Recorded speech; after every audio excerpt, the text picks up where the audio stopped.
Son roi David, allons dans la maison de l'Éternel. Il est dans la joie de la grâce. Alléluia. Soyez bénis. Mais ce matin, je vais te poser des questions. Avant que le cantique s'accélère. Who is the God? Who is God? Who is the boss? Who is the man? God is good. God is good. God is good. Alléluia. Oh, merci Jésus pour ta présence ce matin.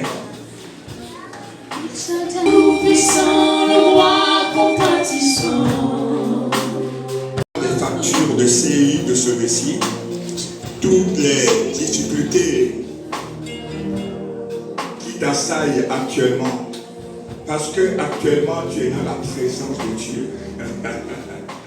Tu rentres maintenant dans la présence de Dieu. Et dans la présence de Dieu, il se passe toujours des choses merveilleuses. Personne ne peut venir dans sa présence. Dans la présence du Père. Personne ne peut venir dans sa présence sans qu'il ne te touche. Personne ne peut venir. Nous avons les dieux compatissants. Nous avons Dieu qui aime ses enfants. Et ce matin, tu as donné tes bons amis pour venir le rencontrer. Mais il est déjà auprès de toi. Jésus-Christ est présent. Oh, quel est ce Dieu merveilleux! Quel est ce Père merveilleux! Quel est ce Père plein de... qui est compatissant! Oh, Seigneur Jésus, nous aimons ta présence. Nous aimons ta présence, Seigneur Jésus. Et nous sommes venus, oh, ce matin, pour recevoir de toi.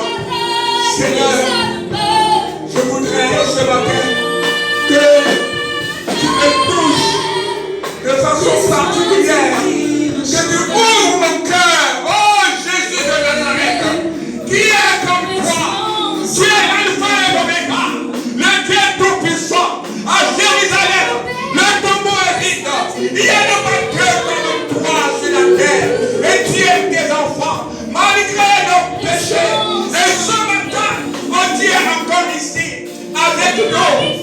Oh, merci Jésus.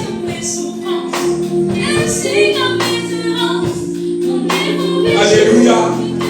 Tu vas dire maintenant de ta place. Bonjour Saint-Esprit. Bienvenue Saint-Esprit. Ce matin, je suis venu rencontrer mon Père. Mais j'ai besoin que tu me prennes par la main. Parce que je suis un pauvre pécheur. J'ai péché contre toi. Et j'ai péché contre les hommes.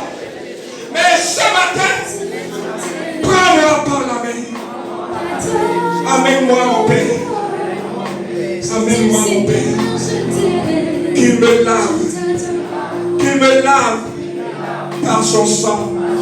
Qu'il m'amène au pied de la croix.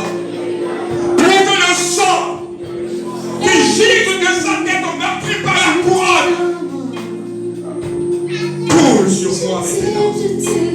L'eau qui sort de son sang transpercée par les javelots coule sur moi. Oh l'eau, je vois l'eau qui sort de la poitrine. Oh, que Jésus coulait sur quelqu'un. Oh merci Jésus. Oh cette eau lave. L'eau qui sort du flanc de Jésus transpercé par les javelots, là-haut à Golgotha, est en train de couler sur vous. Il est en train de couler sur vous. L'eau qui sort du flanc de Jésus de Nazareth est en train de couler sur toi. Il est en train de te laver pour te positionner. Oh, merci Jesus. Oh, qui est comme toi. Oh, sa présence est manifeste. C'est pourquoi je te rends gloire. Oh, merci Jésus. On peut s'asseoir doucement dans la présence de Dieu. N'acclame pas. Asseyez-vous doucement. Doucement. Ne sois pas perturbé. Sois concentré. Parce qu'aujourd'hui est un grand jour pour toi. C'est un jour exceptionnel. C'est un jour qui va certainement marquer un nouveau départ. Je sais de quoi je parle. Bien-aimé, j'ai décidé depuis un certain temps, inspiré par l'Esprit de Dieu, de mener un certain nombre d'enseignements que le Saint-Esprit m'a communiqué. Parce que l'heure est arrivée pour que tu grandisses dans la parole de Dieu. Que tu deviennes un chrétien, une chrétienne loin de Dieu. L'heure est arrivée pour que ta vie spirituelle devienne meilleure. Que ta marche avec Jésus soit glorieuse. Que tu progresses spirituellement. Que tu deviennes un chrétien affermi. J'ai commencé par parler d'intégrité. Parce que tu dois être intègre pour voir la gloire de Dieu dans ta vie. J'ai parlé après de temps de recueillement pour que tu te rapproches de Dieu dans la prière. Et la fois passée, nous avons parlé d'hypocrisie, de vie de duplicité. Parce que c'est un péché que Jésus-Christ de Nazareth, notre Dieu, a érigé au rang de malédiction. C'est le seul péché que Jésus-Christ de Nazareth a érigé au rang de malédiction. La vie de duplicité, espièglerie, fourberie, qui amène toujours à l'infidélité, à la trahison. Et je suis sûr que tu as pris une bonne note et que tu es en train de faire des efforts pour mettre cet enseignement puissant en application dans ta vie. Bien-aimé, aujourd'hui, nous allons aborder un volet non moins important et intéressant. C'est le vrai adorateur que le Père demande, que le Père recherche. Ce matin, la parole ne va pas te dire que tu es belle, que tu es beau, que tu vas voyager, que tu vas devenir millionnaire, milliardaire. C'est très bien. Mais ce matin, la parole va être un peu amère. Mais cela s'est déjà passé. Un jour, Jésus a parlé aux disciples et au peuple dans un message dur. Ils ont dit, ah, non, cette parole est trop dure. Mais qui peut écouter cette parole-là? Non, Jésus, c'est bon comme ça. Beaucoup ont pris leur clic et clac et ils sont partis. Mais Pierre a dit, à qui irions-nous? Tu as les paroles de la vie éternelle. Alléluia. Nous ne partirons pas. Nous restons ici. Alléluia. Mais pour ceux qui lisent bien la Bible, ceux qui sont partis, ils sont partis à la perdition. Une vie maussade, ordinaire, sans relief. Mais ceux qui sont restés sont devenus des disciples de Jésus ou moins.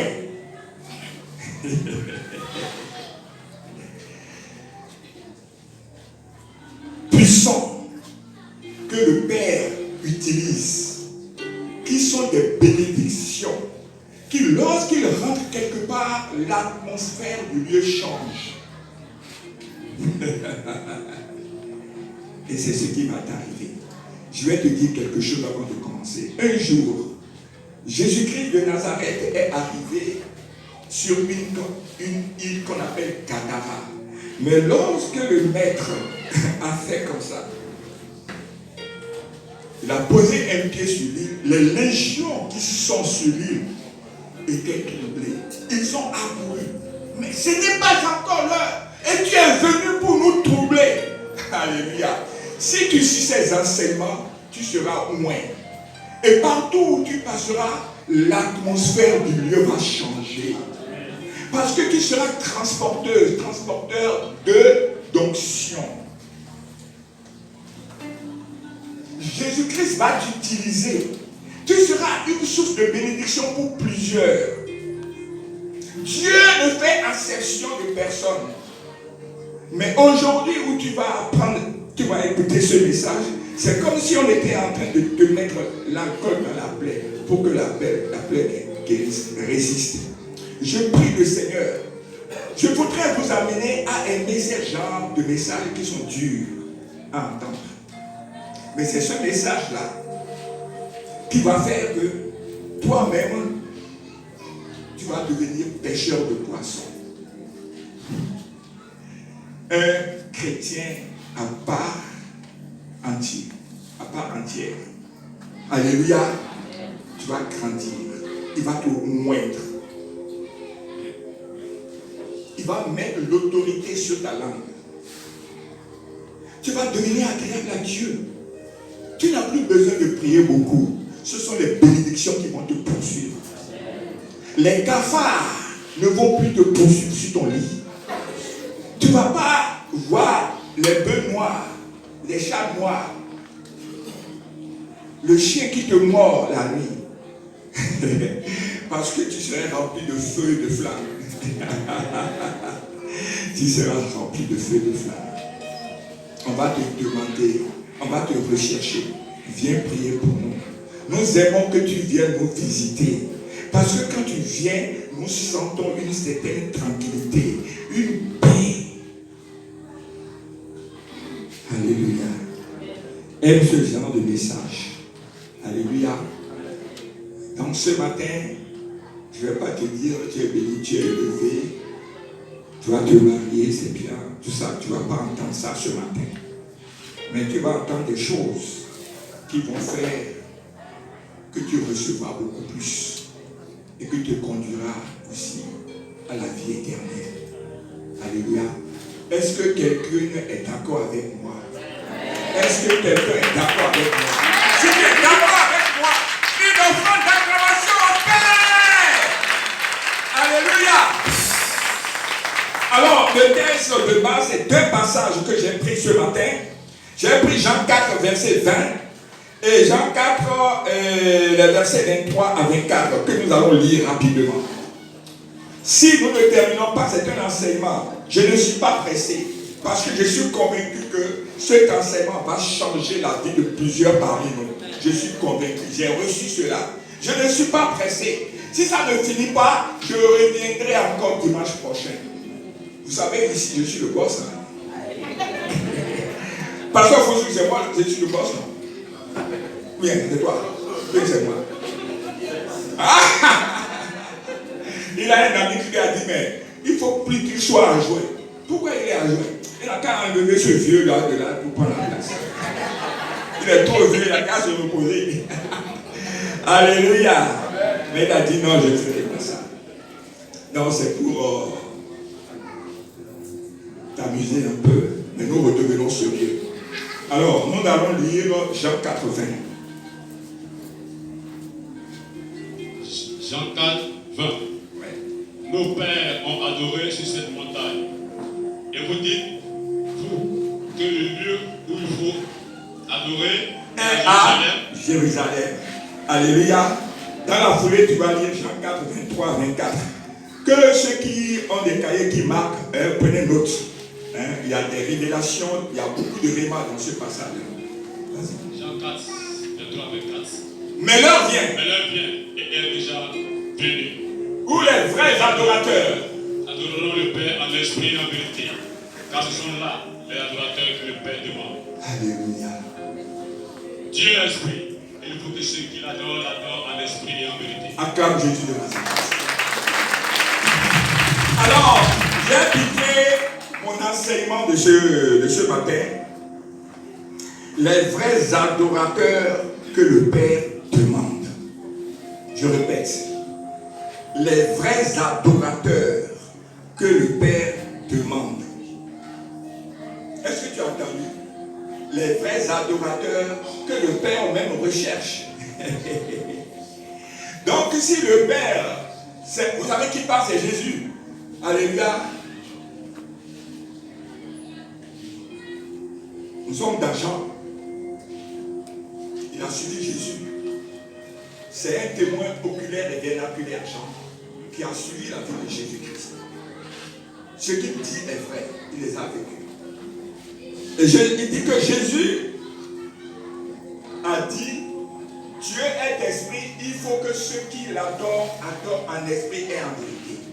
Donc ce qui veut dire qu'il y en a qui sont de faux adorateurs, qui n'adorent pas en esprit et en vérité. C'est bien ce que ça veut dire. Parce que lui, il recherche les vrais adorateurs. Un pasteur Cassis, si il recherche les vrais adorateurs, c'est qu'il y a aussi de faux adorateurs. Mais qui adorent le Père en esprit et en vérité, et puis lui, Jésus, il les cherche. Donc il y a de faux adorateurs qui n'adorent pas le Père en esprit et en vérité. Bien-aimé, écoute-moi ce matin, nous allons quelque part. Donc, il y a beaucoup de chrétiens qui n'adorent pas le Père en esprit et en vérité. Ceux-là, Jésus ne les recherche pas.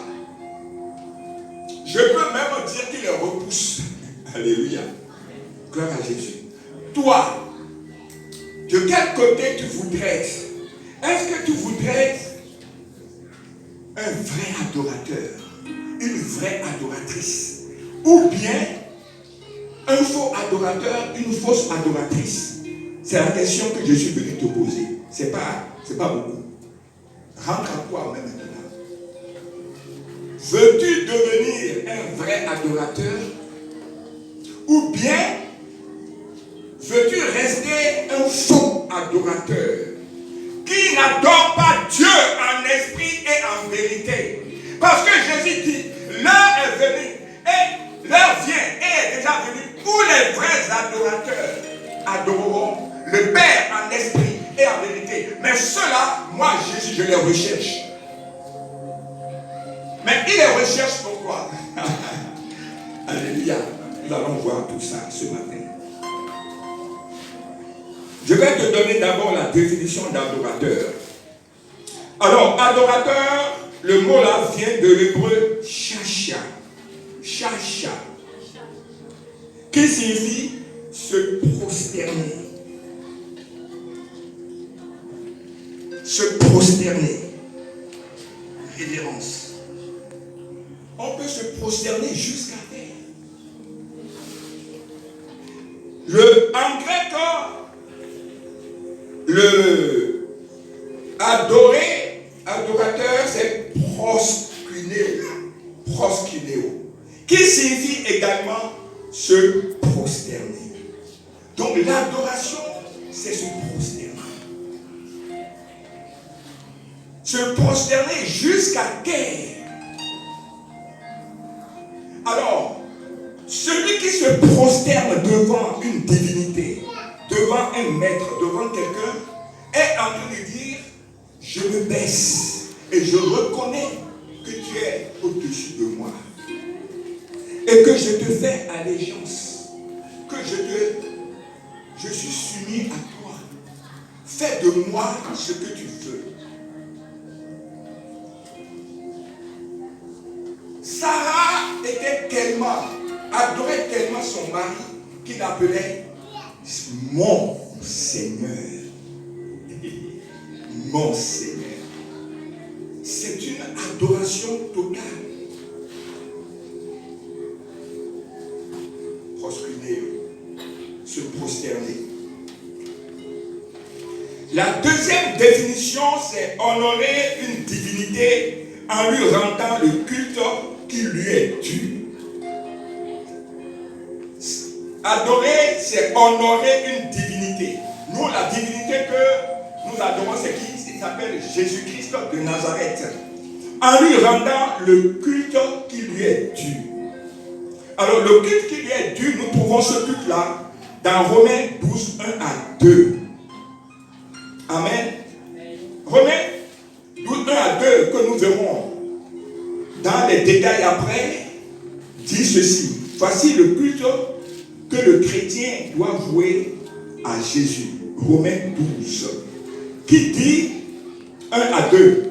Je vous exhorte donc, frères, par les compassions de Dieu, à offrir vos corps comme un sacrifice vivant, saint, agréable à Dieu, ce qui sera de votre part un culte raisonnable. Alléluia. Ne vous conformez pas au ciel présent, mais soyez transformés par le renouvellement de l'intelligence, afin que vous discerniez quelle est la volonté de Dieu, ce qui est bon, agréable et parfait. Nous allons décortiquer ce verset, puisque adorer, c'est honorer Jésus-Christ selon un culte. Et le culte a dit que tu dois mourir. C'est-à-dire que tu es vivant, mais tu es sacrifié. Qui a déjà vu un mouton sacrifié à au chose là, tanoué ou bien quoi là, les choses là. Qu'est-ce qu'on fait du mouton? On vient lui donner des bises. Les ça, qu'est-ce qu'on lui fait? On l'égorge et le sang doit être recueilli. Amen. Parce que notre Dieu aime le sang. Il aime le sang. C'est le sang qu'on lui offre. Est-ce que vous savez pourquoi? Le péché du salaire, le salaire du péché, c'est quoi? C'est la mort. Donc, si pour te racheter, pour te pardonner de la mort, il faut du sang. Oui, puisque le salaire du péché, c'est quoi? C'est le salaire du péché. Alors là, Dieu a dit sans effusion de sang, il n'y a pas de pardon. Parce que toi, tu as péché, tu es destiné à la mort. Il faut du sang, que quelqu'un meure pour te racheter. C'est pourquoi, dans l'Ancien Testament, quand tu pêches, tu peux aller acheter un bœuf, un mouton. Amen. Tu vas chez le sacrificateur, tu mets sur sa tête, on l'égorge, et puis c'est fini. Il a payé le prix, il est mort à ta place. Et le sang est recueilli, n'est-ce pas? Mais ça là, ça ne va pas. Parce que si tu as l'argent pour acheter beaucoup de bœufs, beaucoup de moutons, tu pêches bien. Hé, Todo, viens. Où est l'autre mouton là? J'ai fait un peu des choses, j'ai volé un peu, j'ai triché, j'ai tué quelqu'un. Quand le mouton là, va chez le sacrificateur, dis-lui que j'ai péché un peu de faire des choses. Là-bas. Il a fini. Bon, je recommence. Et Dieu a dit, je ne veux plus ces sacrifices d'animaux. Ce que je veux, c'est quoi? C'est votre sanctification. Nous allons quelque part. Amen. Donc, le sacrifice est nécessaire par le sang pour nous racheter.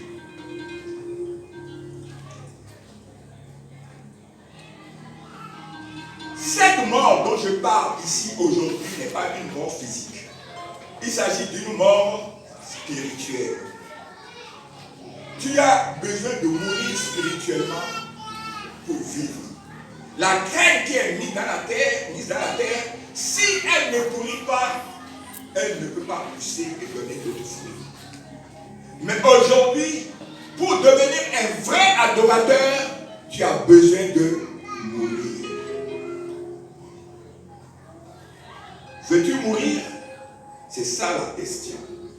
Parce que sans cette mort-là, sans ce culte-là, tu ne peux pas devenir un vrai adorateur, une vraie adoratrice. La troisième définition de adorer, c'est rendre des respects extraordinaires en se prosternant. Rendre des respects extraordinaires en se prosternant. Respecter quelqu'un veut dire qu'on se soumet à ce qu'il dit. C'est ça? Si tu veux te soumettre à Dieu, respecter Dieu, un respect extraordinaire, en te prosternant, c'est que tu es en train de dire à ton Dieu qu'à partir de maintenant, moi, tout ce que tu dis, j'applique. Je ne fais plus ma volonté, mais que ta volonté soit faite dans ma vie. Si tu me dis, ne mens plus, je ne mens plus. Ne vole plus, je ne vole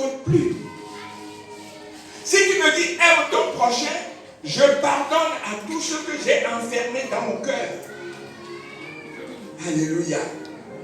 Et ce faisant, tu es en train de devenir un vrai adorateur. Gloire à Jésus. Alors, la troisième définition est courte. C'est aimer extrêmement. Dis à ton voisin, aimer extrêmement. Voilà. Adorer quelqu'un, c'est l'aimer de façon extraordinaire. Extrêmement. Alors, lorsqu'on aime extrêmement, est-ce qu'on peut faire du mal à la personne qu'on aime? On veut toujours faire ce qui lui est agréable. Amen. On ne veut pas l'irriter. On ne veut pas qu'il soit fâché. On ne veut pas qu'il souffre. C'est pourquoi nous, les maris qui faisons souffrir nos femmes là, il y a problème. Les femmes qui font souffrir leur mari, il y a problème.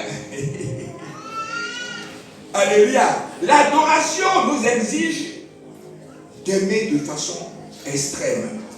Cet amour-là, nous voyons cela dans 1 Corinthiens 13, qui ne soupçonne, qui pardonne. Alléluia. Ce faisant, tu deviens un vrai adorateur, une vraie adoratrice.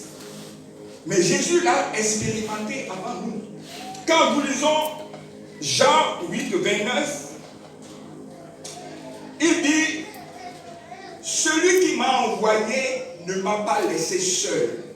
Il est toujours avec moi. Pourquoi? Parce que je fais toujours ce qui lui est agréable. Parce que Jésus vous un culte d'adoration, une offrande de sa personne, de son corps à son Dieu. Il y avait Jéhovah, Adonai, Elohim, il y avait Sham, El Shaddai. Dieu Tout-Puissant. Jésus est complètement soumis à son Père. Il adore son Père. Est-ce que toi, tu peux arriver à adorer Jésus-Christ? Aujourd'hui, je suis venu te parler et t'amener à devenir un vrai adorateur. Parce que le vrai adorateur a des acquis extraordinaires. Le vrai adorateur est la prunelle des yeux de Dieu. Toutes les promesses de la Bible s'affichent et deviennent réalité dans la vie du vrai adorateur. Écoute-moi, je répète. Lorsque nous devenons vrais adorateurs, toutes les promesses que Dieu a faites à ses enfants deviennent une réalité palpable dans ta vie. Et les promesses de Dieu dans la Bible sont nombreuses. Je suis venu afin que les premiers aient la vie et qu'elle soit dans l'abondance, par exemple. Amen. Je suis venu qu'il n'y ait pas de stérile dans ma maison. Amen. Je suis venu pour que vous soyez tellement riches que vous passiez aux autres nations. Je suis venu afin que vous parlez et que les démons disparaissent. Que vous imposez les mains aux malades et les malades guérissent. Je suis venu afin que vous soyez dans une abondance extraordinaire.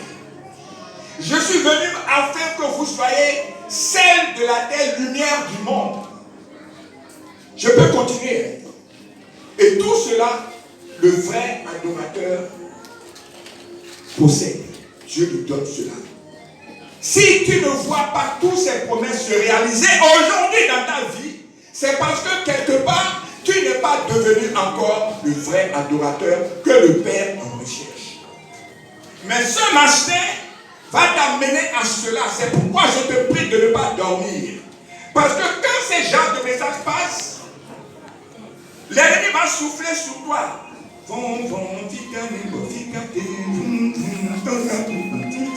Et tu vas te mettre à dormir. Parce qu'il ne veut pas que tu entendes ce message. L'ennemi ne veut pas que tu deviennes un vrai adorateur. Ce n'est pas bien pour lui. Alléluia. Voilà la définition. Alors, bien aimé, À ce stade de mon message, de mon enseignement, où voudrais-tu devenir? Un vrai ou un faux? Pose la question à ton voisin, touche-le. Demande-lui s'il veut devenir un vrai adorateur ou bien un faux. Demande-lui, qu'est-ce qu'il a répondu? Il a dit faux. Ah? Mon fils Léon, demande à ta femme. Tu l'as demandé. Elle dit quoi? Elle dit quoi? Vrai.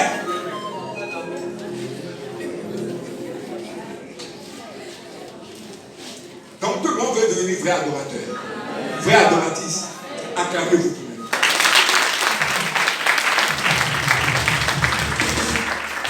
Bon, quand nous allons commencer à avancer, il ne faudrait pas que tu démissionnes. C'est un engagement qui nous lie maintenant. Mais quand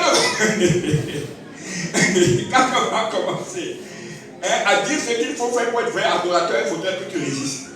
Nous sommes d'accord, parce que ça va envoyer. Alléluia.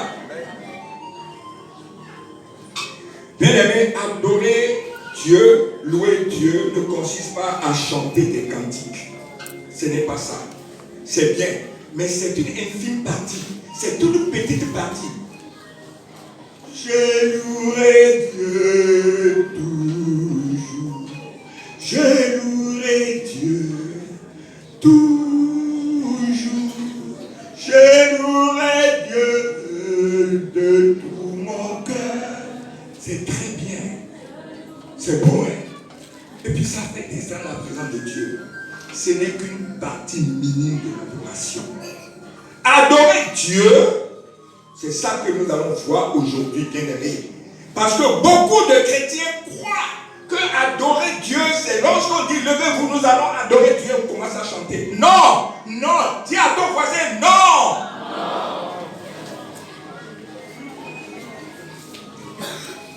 C'est pas ça.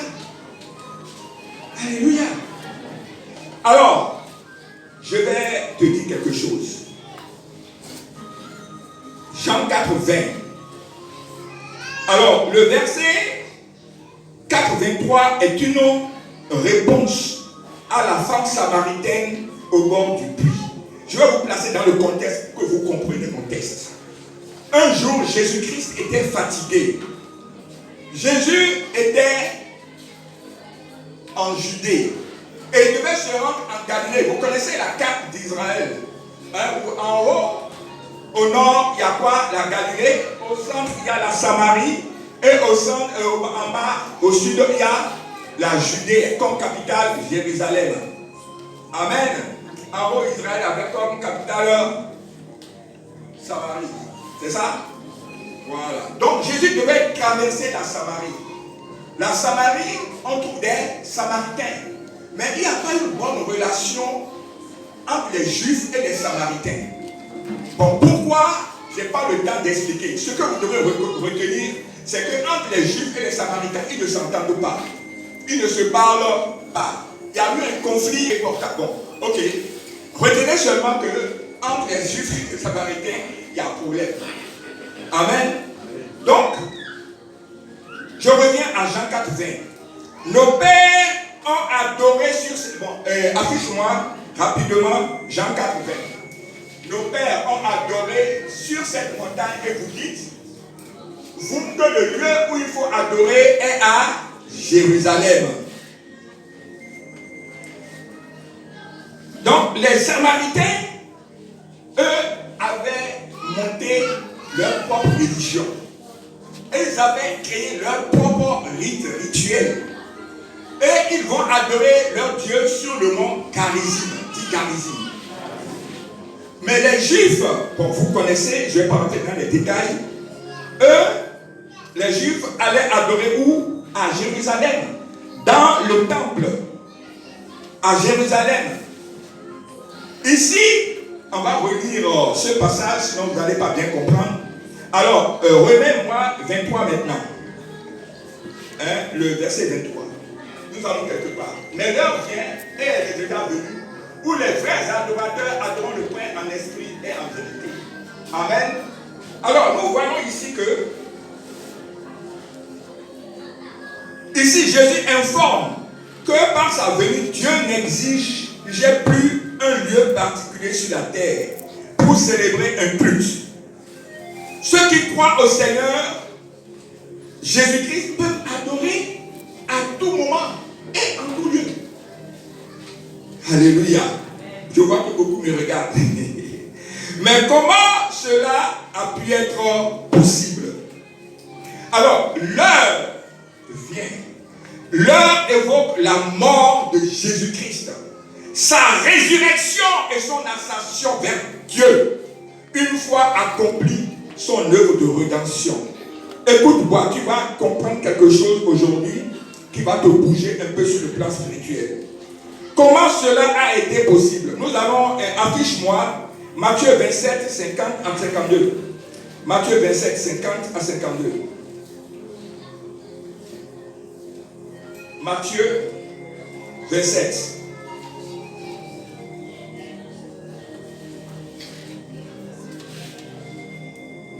Jésus poussa de nouveau un grand cri et rendit l'esprit.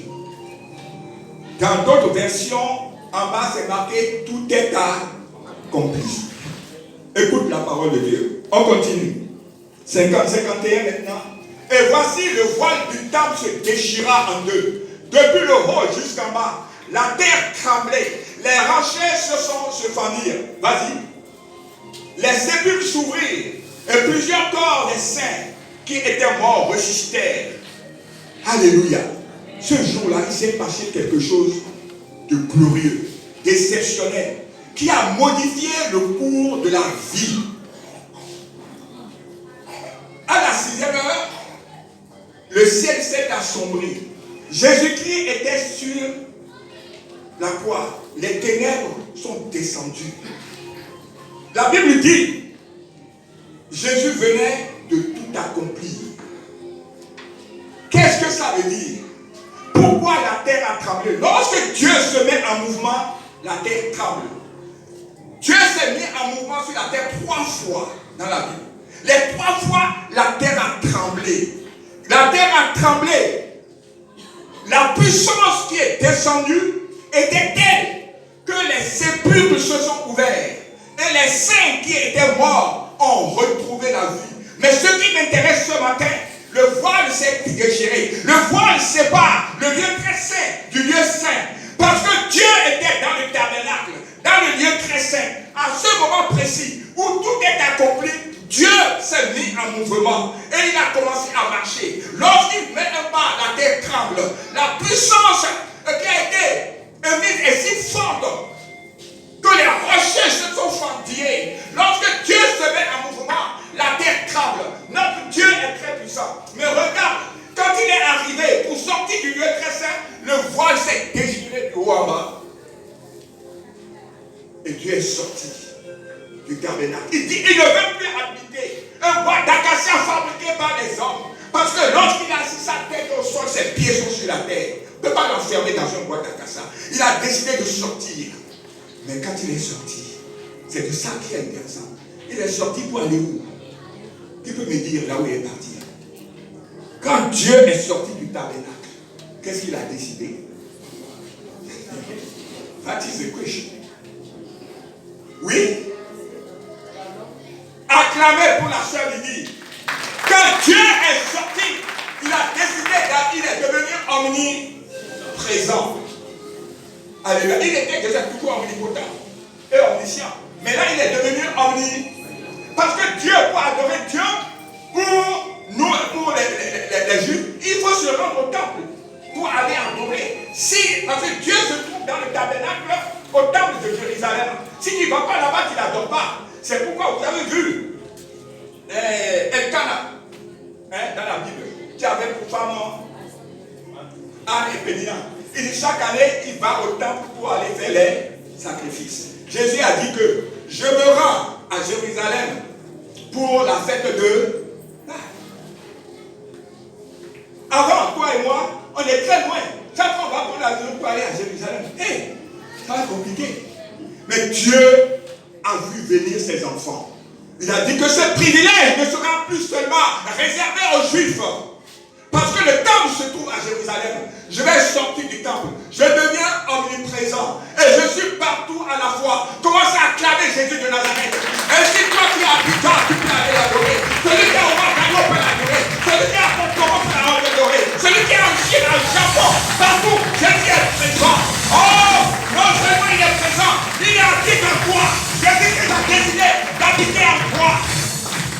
Désormais, j'habite au sein de mes enfants. Parce que les enfants souffrent. La préparation assaillie à toutes choses. L'ennemi est sur eux. À toutes sortes de corruption, de souffrance. Moi, Dieu, je sors du tabernacle. Maintenant, je vais habiter. Alléluia. Alors, tu vas posséder Jean 3,16. 1 Corinthiens 3,16. 1 Corinthiens 3,16.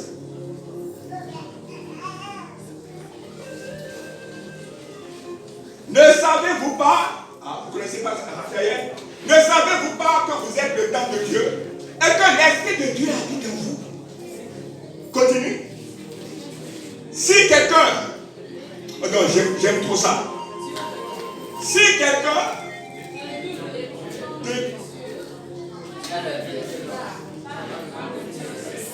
acclame Jésus. Et donc, Dieu veut habiter en toi. Il dit que ton corps est le temple de Dieu. Et que l'Esprit Saint habite en toi. Si l'Esprit Saint habite en toi, quels sont les autres esprits qui peuvent cohabiter avec l'Esprit de Dieu en toi, bien-aimé? Je suis venu te donner un bon message ce matin. Il faut que tu comprennes que désormais, tu es le temple de Dieu. Ça veut dire quoi? Que c'est toi qui es devenu tabernacle. Acclame Jésus. C'est toi qui es devenu le tabernacle vivant. Tu portes Dieu en toi. Dieu est sorti du tabernacle fabriqué par les hommes. Et Dieu qui est devenu le tabernacle. Tu es devenu le tabernacle. Tu portes Dieu, tu transformes Dieu en toi, bien-aimé. Est-ce que tu commences à comprendre quelque chose? Oh, notre Dieu est amour. Tu es le temple. Il était dans le tabernacle. Il faut aller l'adorer là-bas. Mais il est en toi maintenant. Est-ce que tu as besoin de crier avant qu'il ne t'écoute? Puisqu'il est en ton sein. Il ne comprend pas. Alléluia. Vous ne me comprenez pas ce matin. Vous ne comprenez pas la portée du message. Tu es devenu le tabernacle. Le tabernacle était dans le lieu très saint. Et on adorait. C'est-à-dire que pour rentrer, il y avait le parvis. Le lieu saint et le lieu très saint. Dans le parvis, tu rentres au lieu très saint. Là, il y avait la table des propositions, la table des parfums, ainsi de suite. Et il y a toujours des bougies qui doivent rester allumées 24 heures sur 24. Ça ne peut pas s'éteindre. Et les sacrificateurs sont là. Et on est en train de chanter, d'adorer Dieu. Maintenant, dans le lieu très saint, il n'y a pas de bougie.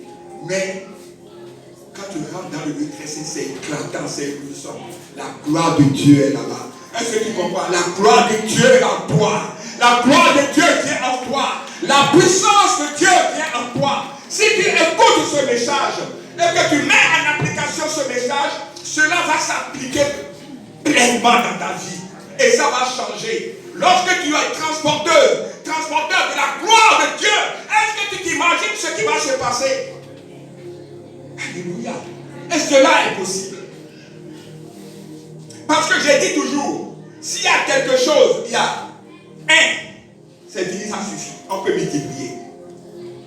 C'est quand il n'y a rien, quand il y a zéro, tu peux multiplier par 1 milliard, c'est toujours égal. Aujourd'hui, tu as une portion de petite dose de Dieu en toi. Est-ce que tu comprends? Maintenant, quand tu vas écouter ce message, cette portion va commencer à grandir. Parce que tu vas devenir un vrai adorateur de Dieu. Écoute bien ce message. Alléluia. Ne laisse rien tomber. Donc, je te disais, donc on était en train de répondre à une question. C'est pourquoi Jésus dit, l'heure vient et est déjà venue, où on n'adorera plus à Garizim, où on n'adorera plus à Jérusalem, mais on adorera, non seulement on adorera partout, chacun peut adorer son Dieu là où il est. Donc maintenant, ce sera un esprit en vérité. Même dans la fournaise ardente, alléluia, tu peux solliciter la présence de ton Dieu. Même dans la fosse au lion, tu peux appeler ton Dieu. Alléluia. Acclame Jésus de Nazareth. Partout où tu es maintenant, il est avec toi. Tu n'as plus besoin d'aller à Jérusalem. Tu n'as plus besoin d'aller à Temple. Même quand tu dors sur ton lit, quand l'ennemi t'attaque, il est là. Alors il dit que si quelqu'un veut détruire le temple, lui, Dieu va le temple.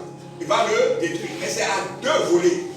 Le premier volet, un ennemi extérieur veut te détruire. Comme le temple de Dieu est en toi, Dieu dit qu'il va le détruire. Mais à condition que toi, tu l'entretiennes lui dans ton corps. Mais si tu prends, il est le temple de Dieu, et que tu prends le temple de Dieu pour aller dans les boîtes de nuit, pour aller dans les maquis, dans les soins, dans le glo-glo, tu es toujours dans les choses bizarres, mais le Saint-Esprit va s'attrister, il va sortir de toi. Est-ce que vous comprenez? Mais si tu suis ce message, non seulement il va rester, il va grandir. Amen. Donc, quand tu entretiens, personne ne peut t'attaquer. Tu es invulnérable. Parce que si quelqu'un, un esprit ou bien une entité s'attaque à toi, lui, il ne veut pas que son temple soit détruit. Tu comprends le temple de Dieu? Qui peut détruire le temple de Dieu? Et tu es transporteur du temple de Dieu. Il te faut ce message, bien-aimé.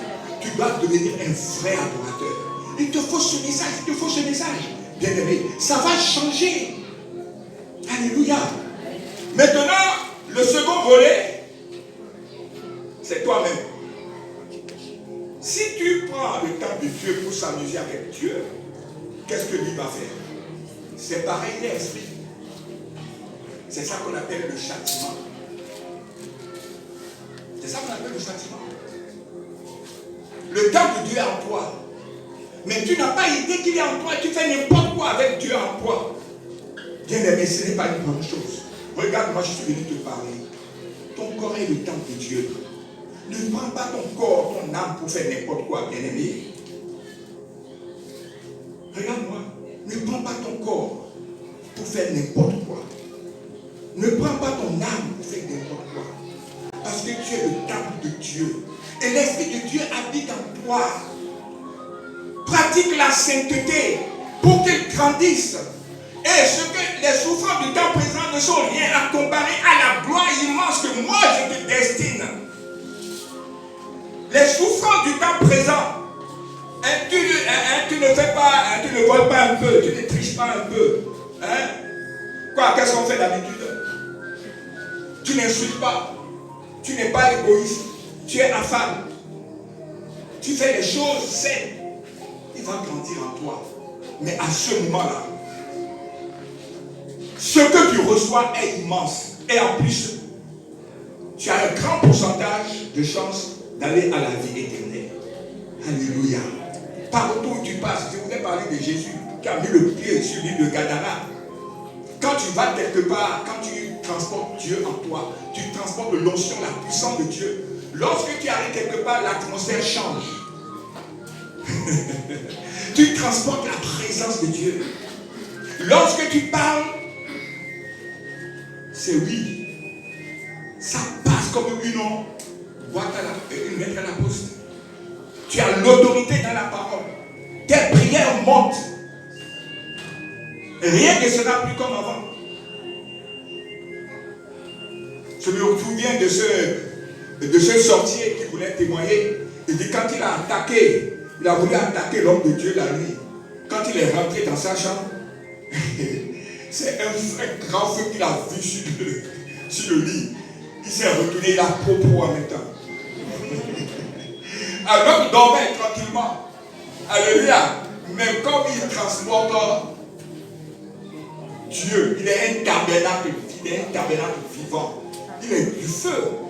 Jésus va te remplir du feu, de flamme. Tu seras rempli d'onction. Tu seras apprécié partout. Tu modifies l'atmosphère partout où tu passes parce que la présence de Dieu, tu véhicules la présence de Dieu. C'est pas merveilleux ça? Gloire à Jésus. Donc, il y a deux volets. Il y a toi-même et puis il y a les entités extérieures. À partir de cet instant, deux voies se distinguent. Les vrais adorateurs qui adorent le Père en esprit et en vérité.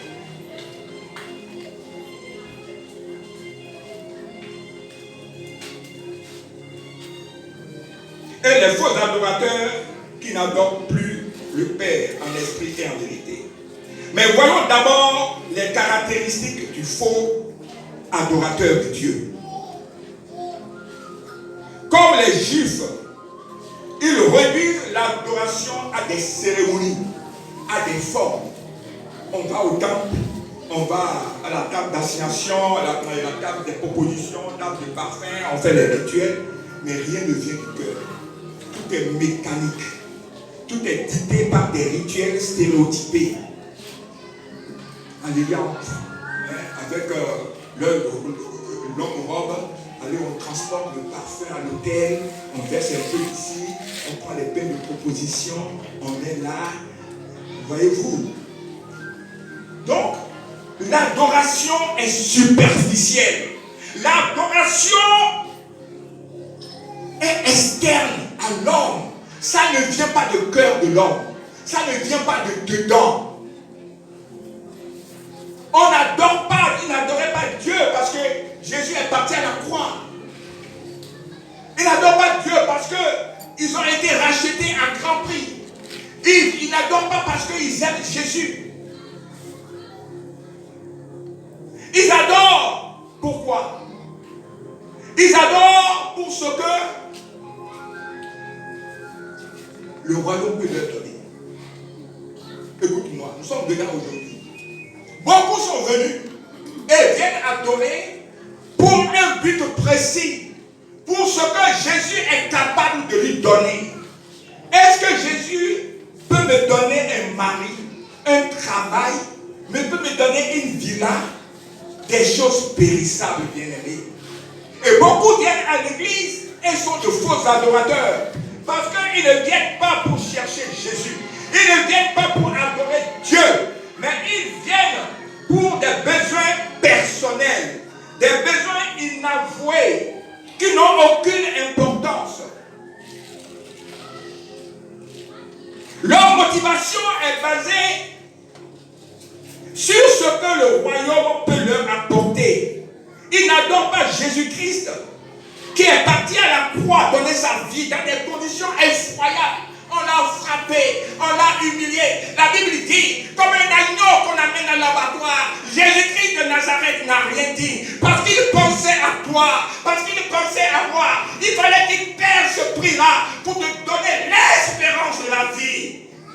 Parce que nous sommes tous nés dans le péché. Et le salaire du péché, c'était la mort. Et Jésus-Christ, par amour pour nous, il nous a aimés. Et qu'il a donné sa vie librement à la croix de Golgotha. Pour que toi et moi, aujourd'hui, nous ayons la vie. Nous ayons la vie. Et que nous ayons l'espérance du salut.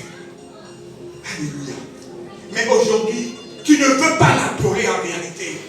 Aujourd'hui, tu ne veux pas accéder à ses commandements. Tu ne veux pas respecter ce qu'il dit. Mais tu ignores Jésus. Tu bafoues Jésus. Tu ne veux pas l'adorer. Tu ne veux pas lui donner soumission. Tu ne veux pas le mettre au-dessus de toi. Mais tu l'ignores. Tu ignores Jésus. Ce qu'il a fait pour toi à la croix. S'il n'était pas parti à la croix, tu n'as pas l'espérance de la vie, bien-aimé. Mais lui, il est parti par amour pour toi. Mais au retour, toi, tu ne veux pas l'aimer. Et tu continues de le clouer chaque jour. Tu le bafoues. Tu le ridiculises auprès des païens. Parce que la cité, c'est toi qui es le premier pécheur, Joblek. Tu es dans tous les coups mauvais coups, les coups fourrés. À la cité là-bas. Et Jésus pleure. Bien-aimé, l'illustration de ce que je te dis, je ne vais pas tarder ici parce que ce que je veux, je vais tarder sur le vrai adorateur. Donc, on va lire Jean 6, 24 à 26. Mettez-moi Jean 6, 24 à 26. Je vais te donner image de ce que nous sommes aujourd'hui. Amen. Ce texte, ce passage qu'on va lire, est arrivé parce qu'un jour, Jésus-Christ, il y a eu des foules qui suivaient Jésus. Amen. Et il faisait nuit. Ça fait plusieurs jours qu'ils suivaient Jésus. Ils avaient faim. Ils étaient fatigués. Jésus a dit, faites-les asseoir. Il y a un petit garçon qui avait 5 pains et 2 poissons. Alléluia. Jésus-Christ a multiplié. Ils ont mangé du sandwich. Du pain avec du poisson dedans. Du sandwich. Et ils ont mangé.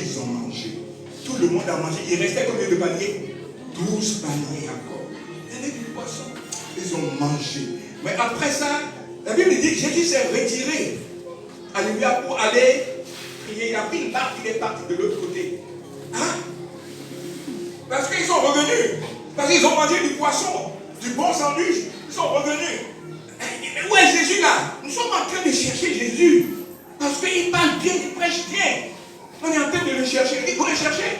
Mais il est parti de l'autre côté du fleuve. Ah, ils ont pris les bateaux. Ils ont couru pour aller de l'autre côté. Pour aller chercher Jésus. Mais Jésus, nous te cherchons. Oh non, Dieu. C'est toi qui dois être notre roi. C'est toi qui dois être notre chef. Et nous t'aimons beaucoup. Hein. Voilà. Et nous sommes venus. Papa, nous sommes là. Jésus leur a dit, les gens de la foule ayant vu que ni Jésus ni les disciples n'étaient là, montaient eux-mêmes dans ces barques et allèrent à Capernaum à la recherche de Jésus. Et continue. Vous allez voir comment nous sommes aujourd'hui. Et l'ayant trouvé au-delà de la mer, ils lui dirent, Rabbi, quand es-tu venu ici? Pourquoi nous te cherchions? Mais toi tu es parti. Mais nous avons pris parti. On est en train de chercher. Nous te cherchons. Jésus, on te cherche. Jésus leur répondit, en vérité, je vous le dis, vous me cherchez, non, parce que vous avez vu des miracles, c'est-à-dire ce que je fais dans mon sacerdoce, dans mon ministère. C'est pas ça que vous cherchez, mais parce que vous avez mangé du pain et que vous avez été rassasiés. Vous êtes revenus encore chercher du pain et du poisson. C'est pas moi que vous cherchez. Regarde-moi, c'est l'erreur que nous sommes en train de faire aujourd'hui. Nous ne cherchons pas Jésus-Christ. Nous n'aimons pas Jésus-Christ pour ce qu'il a fait pour nous. Nous ne cherchons pas. C'est pourquoi il est écrit dans Jean 6, 44. Cherchez premièrement le royaume et sa justice. Et toutes ces choses que vous êtes en train de chercher, je vous le donnerai par-dessus. Mais si vous vous trompez à chercher à mettre la charrue avant les bœufs, c'est une combinaison qui ne marche pas. Ah, vous savez, bon, cette affaire-là, elle ne passe plus maintenant. Vous savez, il y avait une... Bon, vous ne connaissez pas. Vous connaissez cette histoire, bon, l'émission ne passe plus. Il a dit ça, c'est une combinaison qui ne marche pas. Quand vous mettez la charrue avant les bœufs, ça ne peut pas aller. Et c'est ce que beaucoup font aujourd'hui.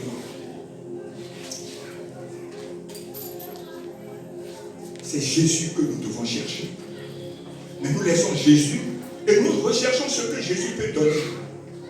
Jésus peut te donner une voiture tout de suite et au tournant de la rue, tu fais un accident. Jésus peut te donner des comptes en banque. Mais on a vu des personnes qui ont fait faillite. Alléluia.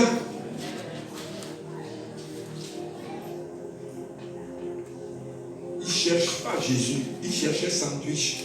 Mais aujourd'hui aussi, c'est ce que nous faisons. Bien-aimés, il faut que cela change. Nous devons chercher Jésus-Christ de Nazareth. Dans sa parole. En recherchant à travers la Bible. Mais surtout, que nous ne soyons pas des auditeurs oublieux. Que nous mettons en pratique ce que nous recevons pour progresser spirituellement, bien-aimés. Le gain que nous allons avoir est immense. Ces petites souffrances que vous endurez aujourd'hui ne sont rien à côté de l'immense gloire que je prédestine pour vous, bien-aimés. Je vais parler jusqu'à ce que tes oreilles s'ouvrent. Je vais parler jusqu'à ce que tes yeux s'ouvrent. cherchons premièrement Jésus de Nazareth, dans sa parole. Et mais essayons de mettre en pratique sa parole. Parce que le vrai adorateur, par amour pour Jésus, met la pratique de... D'abord, il a soif de la parole. Il veut accéder à la parole pour mettre cette parole en application dans sa vie. Et c'est en cela qu'il devient progressivement un vrai adorateur. Et quand il va devenir un vrai adorateur, bien aimé, on va voir tout à l'heure, mais c'est fabuleux, c'est magnifique, c'est glorieux. Jésus va passer, il va partager sa gloire avec toi. Pourquoi il y a des personnes exceptionnelles sur cette terre et d'autres ne le sont pas? Parce que nous ne cherchons pas à devenir un vrai adorateur. Si tu écoutes la parole de ce matin et que tu commences à faire de petits efforts, le Saint-Esprit va s'engouffrer dedans. C'est ça qui est bien.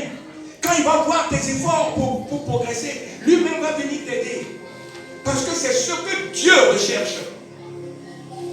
Il veut que ses enfants se reprochent de lui. Nous allons voir tout à l'heure. Il dit, si vous me cherchez de tout votre cœur, moi Dieu, je me laisserai trouver par vous. Vous serez mon peuple et je serai votre Dieu. Waouh! Veux-tu devenir un vrai adorateur que le Père recherche? Bien-aimé, écoute ces paroles qui viennent. Alors, les faux adorateurs adorent le Père pour les biens matériels périssables, temporels, qu'il peut leur apporter. Mais ils ne sont pas dans une relation d'amour, d'offrande de soi. Non. Leur adoration est externe, superficielle, comme je le disais. Je le dis pour ceux qui écrivent. Leur adoration ne vient pas de l'intérieur, ne vient pas du cœur. Mais Dieu dit, l'heure vient et est déjà venue, où les vrais adorateurs adoreront le Père en esprit. Ça veut dire quoi? Que tu l'adores parce que tu l'aimes. Ça vient de ton cœur. Ça vient de l'intérieur de toi. L'amour de Dieu est dans ton cœur. Tu veux lui plaire. Jésus a dit, celui qui m'a envoyé est avec moi. Parce que je fais toujours ce qui lui est agréable. Si tu commences à faire ce qui est agréable à Dieu, il sera toujours avec toi. Il dit, je viendrai chez toi. Tu vas m'ouvrir la porte. Je vais rester. Je souperai avec toi. Quand il dit, je demeurerai, je vais demeurer avec toi. Oh, wow, regarde, Dieu, il va demeurer avec toi. Les soucis sont terminés. Tu vas appliquer cette parole à ta vie et les choses vont changer. Tu as couru longtemps pour chercher un enfant, pour chercher un emploi, pour chercher un mari, pour voyager, mais tu ne trouves pas. Essaie de commencer à devenir un vrai adorateur. Tu vas devenir agréable à Dieu. Et toutes ces choses que tu cherches, Jésus va te les donner de façon exponentielle. C'est-à-dire que quand Jésus amène, il fait toujours au-delà de ce que à toi tu attends. Et cela, je te dis ce matin, je confesse et je prophétise dans ta vie que ce message va te faire décoller et que plus rien ne sera comme avant. Parce que nous allons prier ici et Dieu va te basculer dans l'autre sens. Et l'ennemi ne pourra plus te cantonner pour que tu sois le faux adorateur. Mais tu es obligé de devenir le vrai adorateur. Et plus rien ne sera comme avant. Et c'est toi qui vas aller de l'avant au nom de Jésus de Nazareth. Plus rien ne sera comme avant. Adorateur. Et ce que tu cherchais depuis longtemps que tu n'as pas reçu, Jésus va t'apporter ton mari. Jésus va stabiliser tes affaires. Jésus-Christ va te lever aux yeux du monde. Jésus va t'honorer. Oh, tu étais humilié dans ta famille. Mais la lumière va éclater sur toi. Parce que tu vas porter la gloire de Dieu en toi. Et tu ne passeras plus inaperçu. Partout où tu passeras, tu vas véhiculer la présence de Dieu. La gloire de Dieu va éclater dans ta vie. La puissance du Saint-Esprit va éclater. Tes ennemis, tu vas les écraser désormais. Sans les voir, parce que tu seras tout feu, tout flamme. Yes. Yes. Yes. Oh, je sens la présence de Dieu dans cette salle. Oh, je sens la présence de Dieu dans cette salle. Il est en train de se passer des choses dans les cœurs. Oh, je sens des personnes qui sont en train de rentrer en elles-mêmes pour changer, pour faire un effort de devenir un vrai adorateur que le Père recherche. Mais tu sais pourquoi le Père te recherche. Je te dis pourquoi il te recherche, bien-aimé.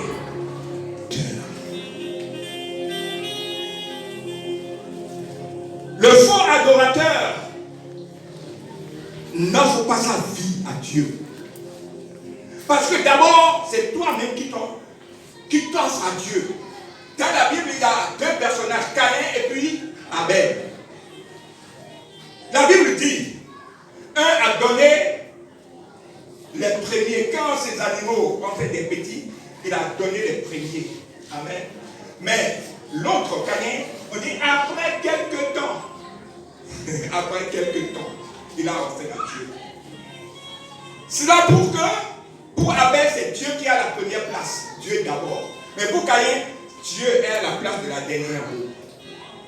Alléluia. Caïn n'avait pas bon cœur. Bon, ok, je vais pas. On va progresser. Le faux adorateur n'a pas la crainte de Dieu. Le faux adorateur n'obéit pas à la parole de Dieu. Le Seigneur n'occupe pas la première place dans sa vie. Il ne s'offre pas un sacrifice vivant. Il ne peut pas le faire parce qu'il est charnel. Il ne veut pas mourir. Il aime les choses de ce monde. Il est l'instinct grégaire qui sommeille en lui. Il aime les choses charnelles. Galates 5, 22, on n'a pas le temps de lire. Il ne veut pas s'en défaire. Amen. Il a des petits péchés mignons. Il vole un peu ici, il triche un peu là, il ment un peu ici, il jalouse un peu ici. Il prophétise de mauvaises paroles sur son frère. C'est dans ça que tu vas le trouver. Il n'aime pas quelqu'un. Il ne s'aime que lui-même. Partout où il passe, il faut qu'il soit le centre de la terre. Quand ce n'est pas lui, c'est personne. Si tu dois passer avant lui, tu as un problème. Alléluia. Il a le cœur méchant. Il vit une vie de duplicité, d'hypocrisie, de fourberie et d'espièglerie. Quand il te sourit, il faut regarder la fin de son sourire. Mais à la fin, toi, pas bien. Au tournant, là, amen. Qu'il n'en soit pas ainsi. Il n'offre pas un culte raisonnable à Dieu. Il vient en retard au culte. Et il n'a pas la crainte de Dieu. Dimanche même, il préfère laver ses habits que d'aller à l'église. Il ne calcule pas Dieu. Ça dit que les réunions de Dieu là, il faut que tout passe et qu'il a le temps, là il va répondre à Dieu. Dieu est à la dernière place. Le vrai adorateur ignore Dieu. Et le faux adorateur ignore Dieu. Il ne fait pas cas de Dieu. Dieu n'est pas son problème. Lorsque tu discutes avec lui, lui ne pense qu'à une seule chose. Comment te rouler dans la farine. Ce sont des boulangers. Oui, le faux adorateur, il est faux. Tout ce que tu fais avec lui, il calcule. Quand il dit je t'aime, je vais te marier, non. Il cherche, et quand il a fini, bon, au revoir, tiens, on va se voir après. Non. Je vais t'acheter encore chaussures. Tu m'as bien vu. Je t'avais acheté chaussures l'autre jour. Maintenant, tu viens demander encore chaussures, robe, tout ça là. Tu sais pourquoi le langage a changé? Il a déjà fait. Maintenant, il est avec Monique là-bas. Il a déjà fini avec Pierrette. Alléluia. Et lui là, c'est un faux adorateur, il va rendre compte. Parce que nous allons voir comment Dieu traite les faux adorateurs. Alléluia. Dieu les châtie de façon extrême aussi. Tu es faux adorateur aujourd'hui. Les petits millions te font gagner de l'argent, te font gagner des choses. Mais le châtiment t'attend. Toi, tu n'auras pas part à la bénédiction, mais au châtiment de Dieu. Alors, nous allons voir deux personnes qui sont de faux adorateurs, que Dieu a châtiés. Hein? On peut voir le cas de Géasi. de Corée. Ils sont nombreux. Dieu même a ouvert la terre pour les engloutir, eux, leurs femmes, leurs bétails, leurs enfants. C'est-à-dire une mort atroce. Il a ouvert la terre, les âmes vivants enterrés dedans. Alléluia. Dieu n'aime pas les faux adorateurs. Il a payé le prix. C'est de l'ingratitude. L'homme n'est pas reconnaissant. Mais pourquoi Dieu a fait venir le déluge? Pourquoi? Pourquoi Dieu a envoyé Nebuchadnezzar détruire le temple, tuer tout le monde et le rester en déportation? Pourquoi? Le péché, la méchanceté des hommes. Bien-aimé, tu dois quitter dans ce cercle-là. Tu dois faire un effort pour ne pas rester dans le wagon des faux adorateurs. Mais tu dois arriver à rentrer dans le wagon des vrais adorateurs. C'est ce que je suis venu te dire. Je suis venu te porter un cri de cœur pour dire que si tu écoutes cette parole et que tu fais un effort, le Saint-Esprit va t'aider. Et dans un mois, nous allons nous revoir et tu auras le sourire. Parce que notre Dieu met sa parole pour l'accomplir. Sa main n'est pas courte. Ce qu'il dit, il l'accomplit.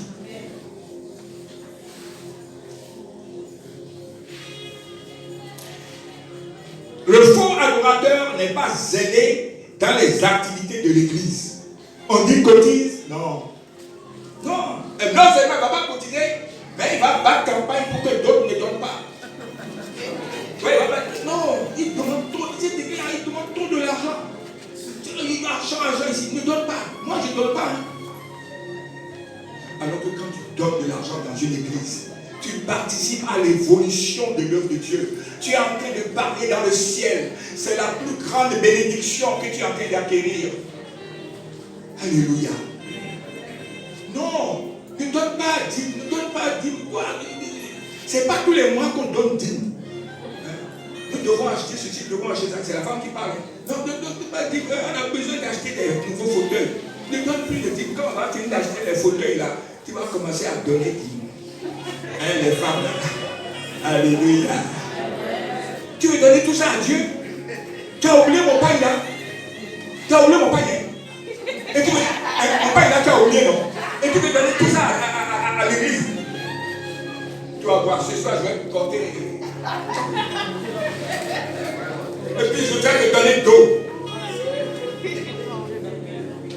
Ne soyez pas ces genres de femmes. Alléluia. Encouragez votre mari, votre ami à épargner dans la maison de Dieu. Bien-aimé, tu vas quitter le temps. Combien de temps me reste? C'est fini?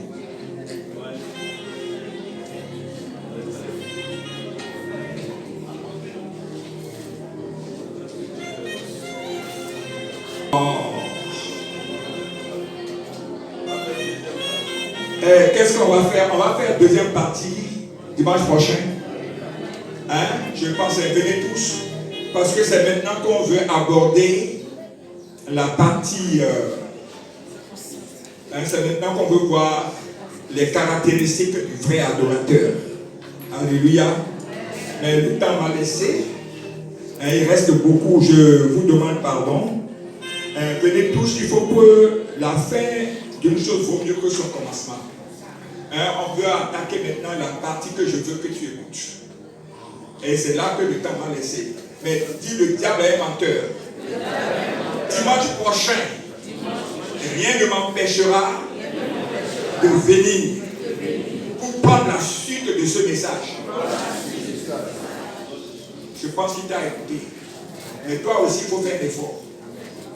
Parce que il va faire en sorte que tu ne viennes pas. Mais tu le résistes. Amen.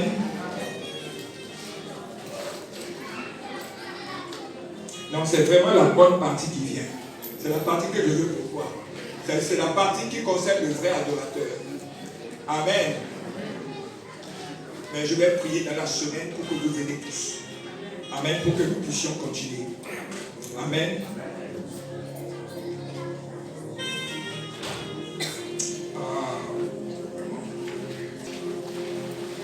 Tu vas mettre une main sur le cœur. Le cœur est à gauche.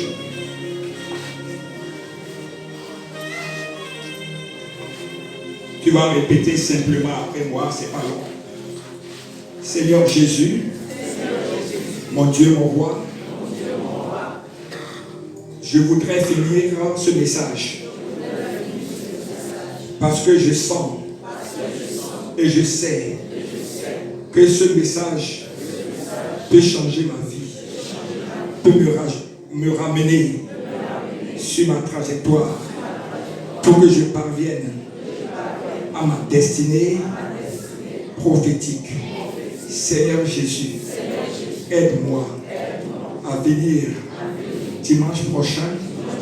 Aide-moi à mettre cet enseignement en pratique dans ma vie pour voir ta gloire, ta gloire, ta gloire éclater dans ma vie. Je suis ton enfant. J'ai besoin de toi. Je veux devenir un vrai adorateur. Le vrai adorateur que toi, tu recherches. Et moi, je veux que tu me recherches. Parce que moi aussi, je te cherche. Tu as dit, si vous me cherchez de tout votre cœur, je me laisserai trouver. Seigneur Jésus, trouve-moi.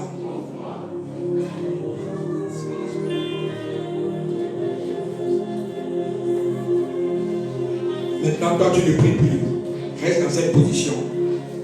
Éternel Père de Tout-Puissant, je te bénis et je t'élève. En ce moment précis, je me tiens dans ton sang. Et je confesse, je prophétise et je proclame que tes enfants que voici, tu les prennes par la main et que tu les conduises sur le chemin qui amène au vrai adorateur pour que tu puisses les rechercher et les envoyer et qu'ils abattent et qu'ils détruisent, qu'ils produisent des fruits dignes de repentance et des fruits qui demeurent. Amen. Acclame Seigneur. Acclame Jésus de Nazareth. God is good.